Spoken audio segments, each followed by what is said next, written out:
Online रहने का सियापा। नदी के किनारे बसा एक गांव फूलपुर। गांव में कुछ 100-150 लोग रहते थे।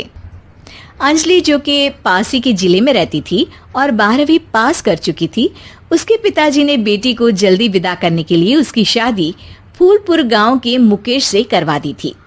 मुकेश कभी स्कूल नहीं गया था और इस कारण वो पढ़ा लिखा नहीं था और बाकी गांव वालों की हालत भी मुकेश जैसी ही थी। मुकेश के घर में उसके माता पिता भी रहते थे। सासू माँ, मैं बाहर मंदिर तक जा रही हूँ, आधे घंटे में आ जाऊंगी। अरे अभी कहीं जाने की जरूरत नहीं है, चुपचाप जाके रसोई में रात के खाने की तैयारी करो। और ये घूंघट क्यों हटा लिया है तुमने? क्या पता नहीं कि इस गांव में औरतें बिना घूंघट के नहीं रहती? रात में अंजलि छत पर जाकर अपनी मम्मी से बात कर रही होती है।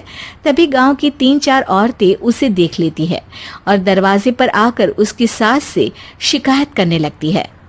और क्या हुआ? अरे छत पे तो देखो, आपकी बहू मटक मटक के किसी से फोन पर बात कर रही है। दिन भर फोन पे लगी रहती है। अरे कल तो मंदिर के पास वो क्या कहते हैं, सेल्फी ले रही थी। शहर की बहू रखना अच्छा शान की बात है, पर देखना इसके लक्षण से ये तो तुम्हारे परिवार को बदनाम ना कर दे।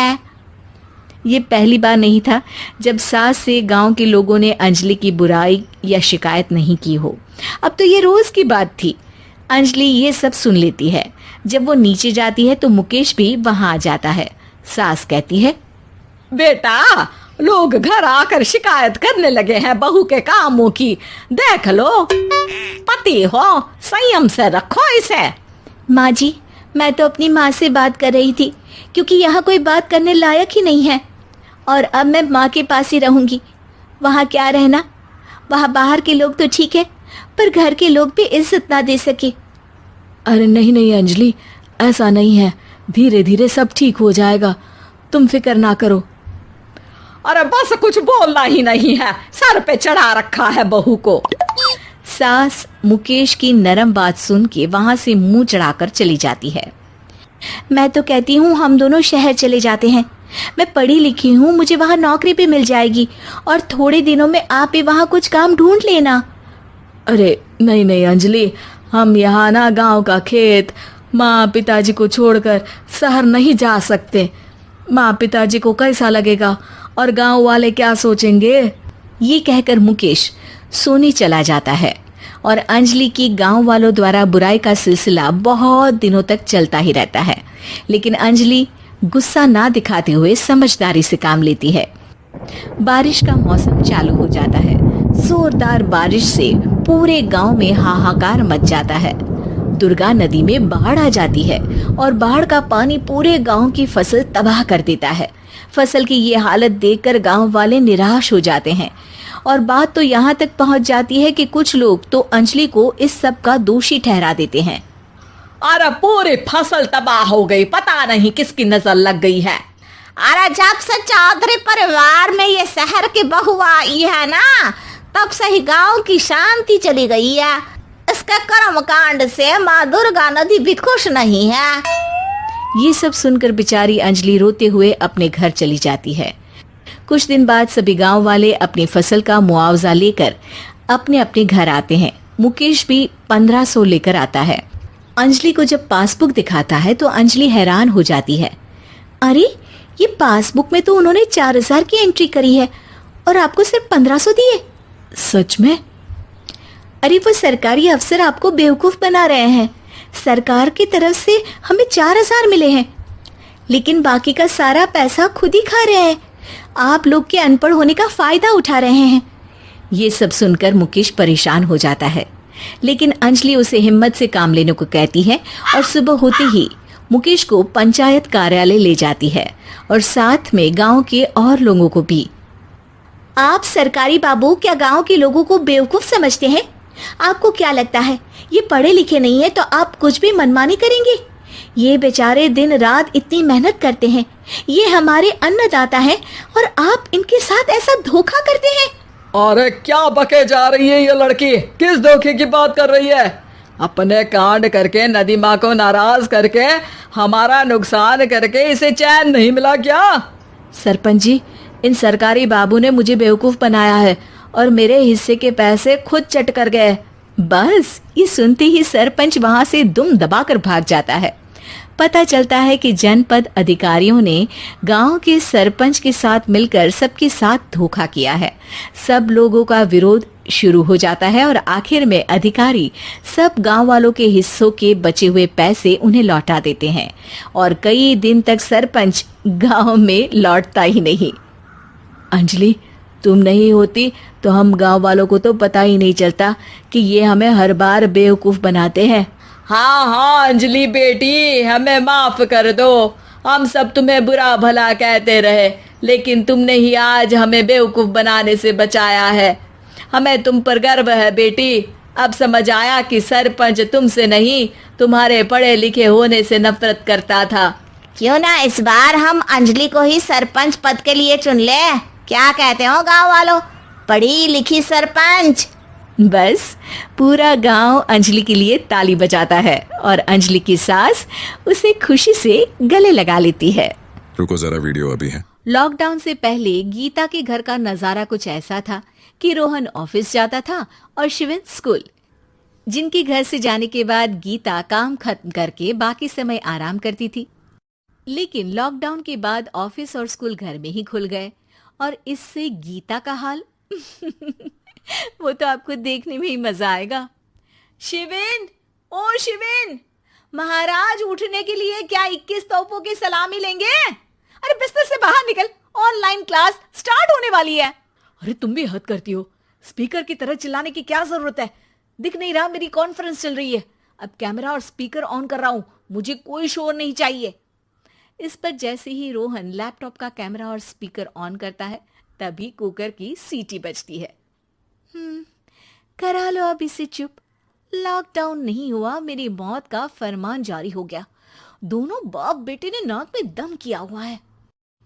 ऐसा बोलकर गीता वहां से शिविन के कमरे में पहुंच जाती है, जहां शिविन अभी भी सो रहा होता है। ओ आलसी, अब अगर 5 मिनट में नहीं उठाना तो आज तेरा गेम और यूट्यूब कैंसिल। माँ की बात सुनकर शिविन बिना 1 मिनट गंवाए उठ खड़ा होता है। उठ गया, अभी नागर भी आता हूँ। ये नाटक कहीं और, मुंह पर गीला कपड़ा मार और पढ़ने बैठ। शिविन की ऑनलाइन क्लास स्टार्ट हो जाती है, जिस पर गीता उसे वहां बिठाकर रसोई में चली जाती है। थोड़ी देर में उसे कमरे से कुछ आवाज सुनाई देती है, जिसे सुनकर वो कमरे में वापस आती है। हाय राम, तुझे क्लास अटेंड करने के लिए बोला था, कैमरा ऑफ करके बिस्तर पर नाचने के लिए नहीं बोला था। मम्मी मुझे कुछ समझ नहीं आ रहा, आप बाद में पढ़ा देना ना, वैसे भी अटेंडेंस तो लगी गई है। हाँ बेटा, जरूर बन जा, तू अभी से हम सबका बाप बन जा। अरे नहीं मतलब कहाँ से लाते हो इतना दिमाग, और पढ़ाई करते हुए ये चला कहाँ जाता है? नाइस क्वेश्चन, दिमाग से पूछकर बता दूंगा। शिविन की बातों से परेशान होकर गीता उसे मारने के लिए जैसे ही आगे बढ़ती है तभी वो कमरे से बाहर भाग जाता है। अब शिविन आगे आगे और गीता हाथ में चप्पल पकड़े उसके पीछे पीछे पूरे घर में दोनों घूम रहे होते हैं। इसी बीच वो रोहन के पास पहुंच जाता है और शिविन को मारने वाली चप्पल रोहन के लैपटॉप पर जाकर गिरती है। ओए माँ! मम्मी, अब पापा को चप्पल मार रही हो? वो आज तक के रिपोर्टर, चुपचाप जाकर क्लास अटेंड कर ले, नहीं तो अगली तेरे पीछे लगेगी। इस पर शिविन वहां से चला जाता है, जिसके बाद रोहन गीता से कहता है, इस सर्कस के लिए कुछ बोलना चाहोगी? अरे क्या करूं, जब से तुम दोनों घर में रहने लगे हो, घर अपने आप ही सर्कस बन गया है और मैं तुम्हारी नौकर। कभी बेटी को संभालो तो कभी बाप के नखरे उठाओ। इन्हीं सब उथल पुथल में दिन बीतते रहते हैं, जिसमें हर रोज घर के अंदर कुछ नया सियप्पा खड़ा मिलता है, जो ज्यादातर शिविन और रोहन के ऑनलाइन स्कूल और ऑफिस से रिलेटेड ही होता है। एक सुबह, शिविन चल उठ, आज की क्लास जल्दी है। कैमरा ऑफ करके आप अटेंड कर लो। अरे ऐसे छित्तर पड़ेंगे, दादी नानी सब एक साथ याद आ जाएंगी। गीता की लाख मशक्कतों के बाद क्लास तो खत्म हो जाती है, लेकिन उसके बाद शिविन फोन इस्तेमाल करते हुए इंस्टाग्राम रील बनाने लगता है। रसोड़े में कौन था? तुम थी, मैं थी, कौन था? कौन था? हाँ, मैं गरीब हूँ, मैं गरीब हूँ। अरे ओ गरीब के बेटे, आजा, मैं बनाती हूँ तुझे गरीब। मैं बताती हूँ रसोड़ी में कौन था। पढ़ाई करने बोलो तो इनकी माँ मर जाती है, और ये पागलपंतियां जितनी मर्जी करा लो। गीता शिविन को डांट रही होती है, तभी रोहन बीच में बोल पड़ता है। अरे बच्चा ही तो है, इतना गुस्सा क्यों कर रही हो? बेटे का साथ देने की इसी एक कोशिश में अब शिविन के साथ साथ रोहन भी गीता के गुस्से की सूली पर चढ़ जाता है। अगर बेटे पर इतना ही प्यार आ रहा है तो इसे क्लास अटेंड क्यों नहीं कराते? इसका होमवर्क क्यों नहीं कराते? उस समय तो बहुत जल्दी मीटिंग आ जाती है।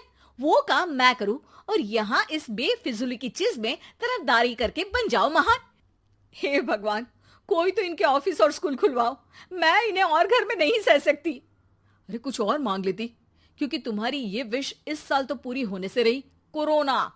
हाय, नास पीटे ने जिंदगी ही बर्बाद कर दी। खाए कोई, पचाए कोई, कल मुझे चुन चुन कर सबको मेरी बद्दुआ लगेगी। उन्होंने दुनिया का और इन बाप बेटे दोनों ने मेरा जीना मुश्किल कर दिया। गीता वहां से चली जाती है, जिसके बाद रोहन शिविन से कहता है, अरे तुम्हारी मम्मी इतनी भड़की हुई क्यों है? आपकी वजह से पूरा समय घर में रहते हो और उस पर कोई काम कराने की जगह बस ऑर्डर देते रहते हो। अच्छा बेटे, सारा इल्जाम मुझ पर? पूरा दिन तो वो तुम पर ही चिल्लाती है। हाँ, मतलब दोनों का 50-50 है, कुछ करना पड़ेगा। वो कहते ना, make the best out of worst. I have an idea. वैसे तुम्हारी माँ सही कहती है, बहुत जुबान चलाने लगे हो, कम बोला करो। अगली सुबह रोहन और शिविन अपनी गलती को सुधारने के लिए गीता के उठने से पहले घर का आधा काम खत्म कर देते हैं, जिसे देखकर गीता खुश हो जाती है और फिर बाकी बचा काम वो तीनों मिलकर पूरा कर लेते हैं। जिसके बाद अब वो सब मिल बांट कर हर काम में एक दूसरे की मदद करते हुए लॉकडाउन का मजा लेने लगते हैं।